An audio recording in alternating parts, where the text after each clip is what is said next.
So as you guys can see, I have my partially done band.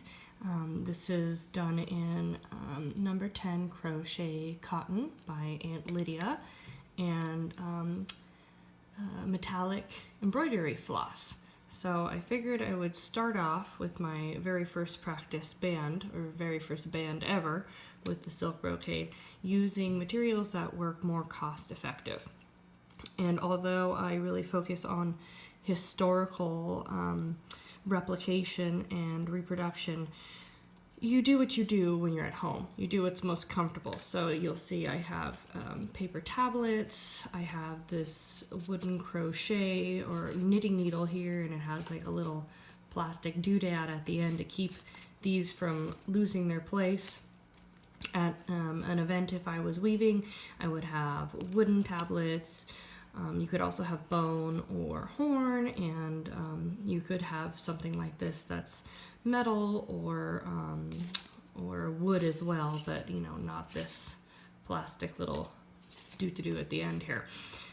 This weaving setup I have, which is a warp weighted loom style, is I believe an accurate way that they probably did it back in the Viking Age and before or even after in some areas, but the loom that I'm using right now is not accurate at all, and so I would probably use my Oseberg style loom at events and not this, but I'm at home, so time to be comfortable. So you guys can see the advantage of having a warp weighted loom system. Here I am getting the twist out of one of the cards by just running my finger down it all the way to the porcelain insulator at the very end. So you can see the advantage of having this system versus the inkle style loom. And you can see they're all untwisted now, ready to go. If you look at the cards, they alternate S and Z all the way down through them. I believe this one has 15 cards in it. And if you look at the band, you could see from about here down, I definitely was learning a bit, and you can see that in the side and also in the very back.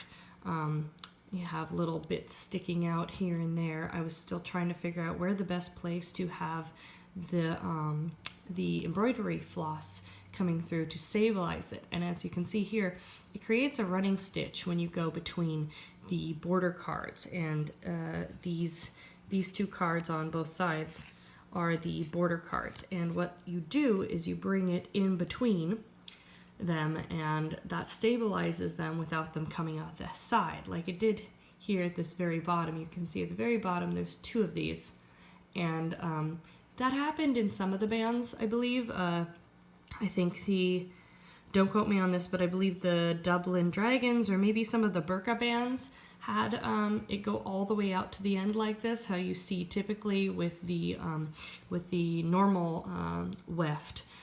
The supplementary weft would come out the ends as well, but in a lot of bands they create this running stitch by going between the stabilized sides. So without further ado, I will start my my first row. So I'm gonna pull this guy out.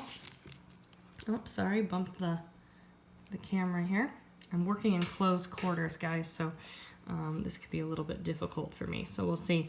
All right, so first thing I'm gonna do is I'm actually gonna pull this apart and bring this back through that stabilizing, how I brought that out the back, because I'm gonna have it come out the side to begin with.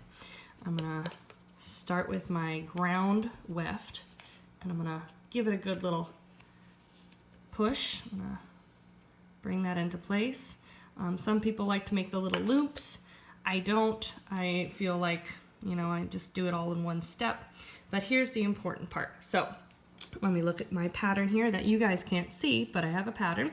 So we drop down the two, which are the borders. So as you can see, I pull the two cards over, go over under those. And then I have one that it goes over. So next card, go over that one, under the next. And I'm getting the two strings on the top for each one. And then the next one is over 7.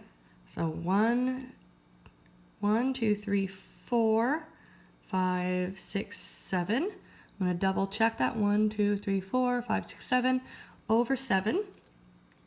And then under 1. And over 1. And under 2, which would be the border. So I have this funny little crochet thing going on, or knitting needle. But you can use anything, popsicle stick, whatever, what have you. And I'm going to bring this all the way through. Pull that in here and see how it does weird things. You have to be careful about those ends. And that's going to be true for using the metallic threads because they'll twist like this. You can see that it's all a bunch of fibers. So it's actually nicer if I can make sure that it doesn't twist and it lays a little bit more flat. So it's a little bit finicky, guys. And then the other ones, you'll have 2 threads. Some of these techniques, you'll use 2 threads. And so I'm going to go back and I'm going to drop it. I don't know if you can see that. I'm going to drop it behind this one because that's going to stabilize that. So that goes behind between these 2. Okay? Now, I'm going to beat that down, and I like this particular beating stick and shuttle. It's got a really sharp edge, which is good. And this isn't going to get down right away, so you got to turn the next turn, and then it kind of pulls things into place. And now, when I beat it again, I'm going to hold it so I can give it a good beating, and pull a little bit just so things tighten up. There, now you see how it goes into place. So again, next row, I'm going to move up my little pattern that you guys can't see, but I can. Pull this down, hold the edge, and pull that, feel it lock into place. This thing's starting to unravel, so that makes it a little bit finicky. So I'm going to bring this back up through the center. Again, I'm no expert, guys. This is just what I've found that has worked for me. Okay, so I'm going to follow the pattern again. The 2 borders.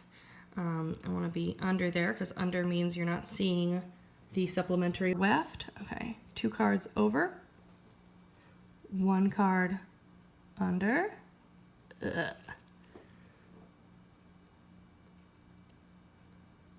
1, 2, 3.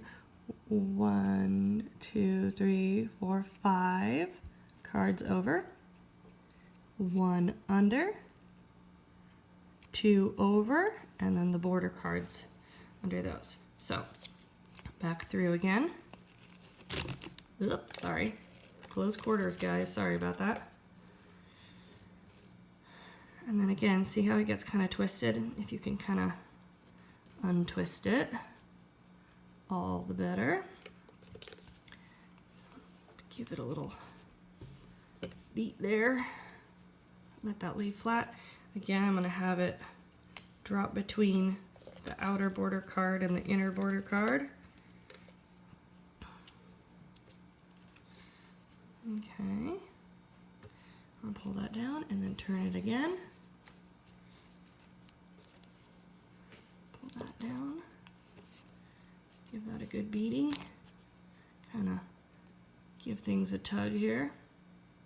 Make sure everything's tight.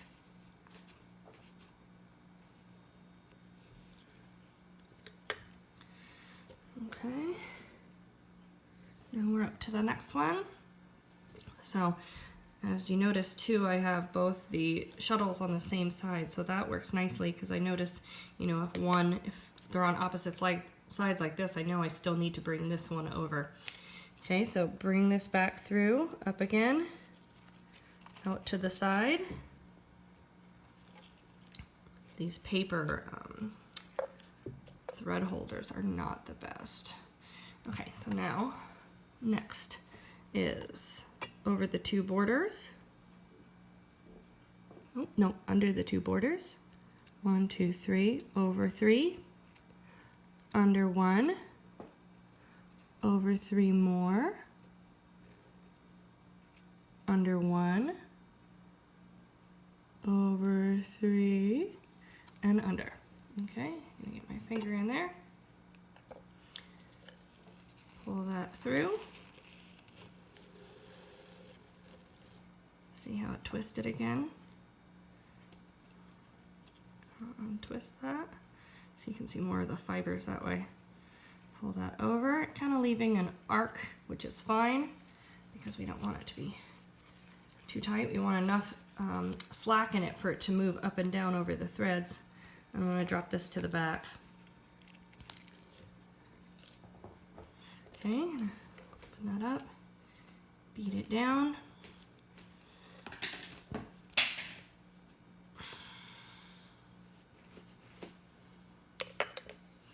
And turn the cards. There we go. Pull that down. Give that a little tug. Alright, so as you can see, it's really not that hard. Just follow the pattern, and the little border tricks are helpful too. And we'll see, as soon as I get to the point where I'm doing the metal fiber instead of embroidery floss, that might be a lot trickier. Okay guys, thanks for watching.